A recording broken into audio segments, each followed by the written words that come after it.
Assalamualaikum warahmatullahi wabarakatuh. Perkenalkan, nama saya Ajeng Astu Khairunisa dengan NIM 7211419145 dari Rombel Akuntansi D 2019. Di sini saya akan menjelaskan bab 2, yaitu tentang sistem informasi untuk keunggulan kompetitif. Yang pertama yaitu perusahaan dan lingkungannya. Jadi ini merupakan figur 2.1, yaitu tentang perusahaan dan lingkungannya. Lalu dapat diketahui bahwa aliran sumber daya fisik itu adalah sumber daya fisik sebuah perusahaan meliputi pegawai, bahan baku, mesin, dan uang.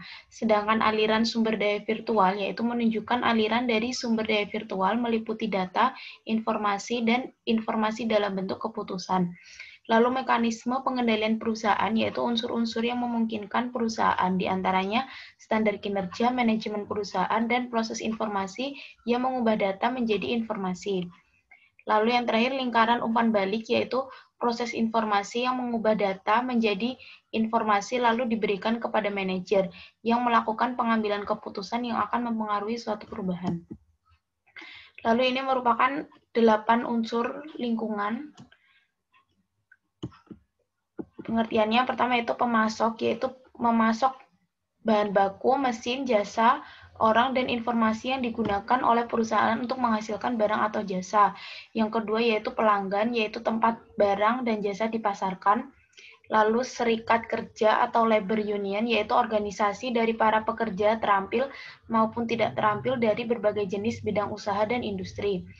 Lalu yang keempat yaitu komunitas keuangan atau financial community, yaitu terdiri atas institusi-institusi seperti bank dan institusi pinjaman lainnya yang mempengaruhi sumber daya keuangan yang tersedia bagi perusahaan. Yang kelima yaitu pemegang saham dan pemilik, yaitu orang-orang yang menginvestasikan uang ke dalam perusahaan. Yang keenam yaitu pesaing atau kompetitor, yaitu semua organisasi yang bersaing dengan perusahaan di dalam pasar. Yang ketujuh yaitu pemerintah atau government, yaitu memberikan pembatasan dalam bentuk peraturan dan perundang-undangan dan juga memberikan bantuan dalam bentuk pembelian, informasi, dan dana. Yang terakhir yaitu komunitas global, yaitu wilayah geografis di mana perusahaan menjalankan operasinya. Lalu ini merupakan aliran sumber daya lingkungan, yaitu informasi dari pelanggan, bahan baku dari pemasok, uang dari pemegang saham, mesin dari pemasok, pegawai dari pesaing, dan pegawai dari pemasok, komunitas global, dan serikat kerja. Lalu yang selanjutnya yaitu manajemen rantai pasokan. Rantai pasokan atau supply chain yaitu jalur yang memfasilitasi aliran sumber daya fisik dari pemasok kepada perusahaan dan selanjutnya kepada pelanggan. Lalu dikenal yaitu sistem elektronik, yaitu sumber daya melalui rantai pasokan akan dapat dilacak secara elektronis langkah demi langkahnya. Lalu manajemen rantai pasokan yaitu proses di mana aliran sumber daya melalui rantai pasokan harus dikelola untuk memastikan aliran tersebut terjadi dengan cara tepat waktu dan efisien. Selanjutnya itu keunggulan kompetitif. Jadi dalam bidang sistem informasi, keunggulan kompetitif itu mengacu pada penggunaan informasi untuk mendapatkan tingkat lebih baik di pasaran.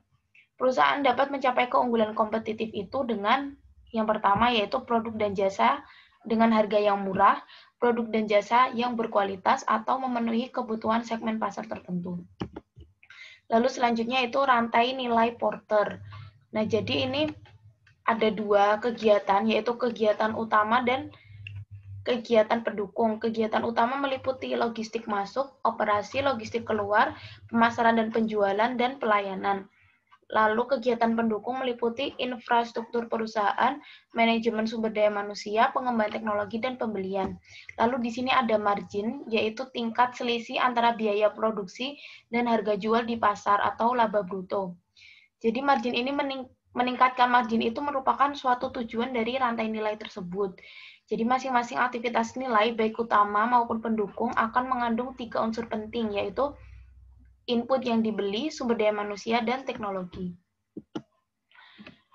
Lalu selanjutnya, memperluas ruang lingkup rantai nilai. Jadi rantai nilai dapat diperluas dengan mengaitkan dengan partisipasi pihak lain seperti pemasok dan pelanggan yang disebut Inter-Organizational System atau IOS.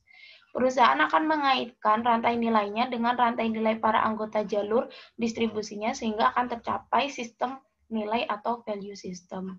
Jadi ini dari rantai nilai pemasok ke rantai nilai perusahaan lalu ke rantai nilai pelanggan. Lalu selanjutnya dimensi-dimensi keunggulan kompetitif. Yang pertama itu keunggulan strategis, yaitu keunggulan yang memiliki dampak fundamental dalam membentuk operasi perusahaan atau rencana yang digunakan untuk mencapai keunggulan. Yang kedua yaitu keunggulan taktis, yaitu metode untuk mengimplementasikan strategi dengan cara yang lebih baik dari para pesaingnya.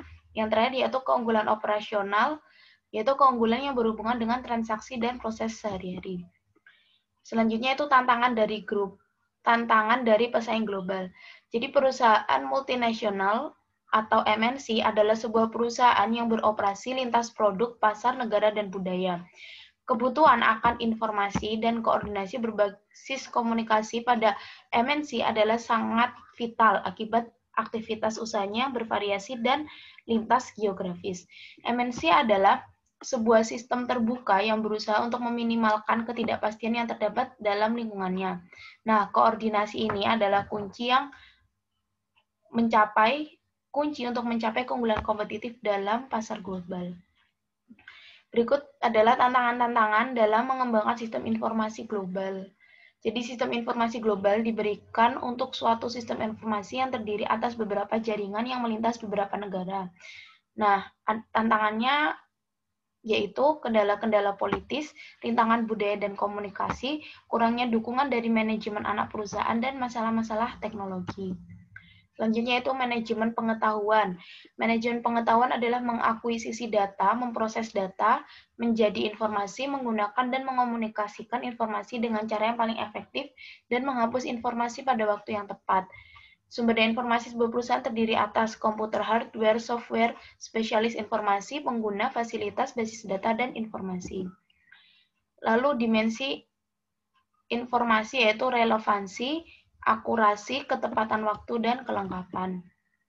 Selanjutnya itu perencanaan strategis untuk sumber daya informasi. Perencanaan strategis untuk sumber daya informasi adalah pengembangan rencana strategis secara paralel bagi layanan informasi dan perusahaan, sehingga rencana perusahaan akan mencerminkan dukungan yang akan diberikan oleh layanan informasi. Ini ada gambarnya.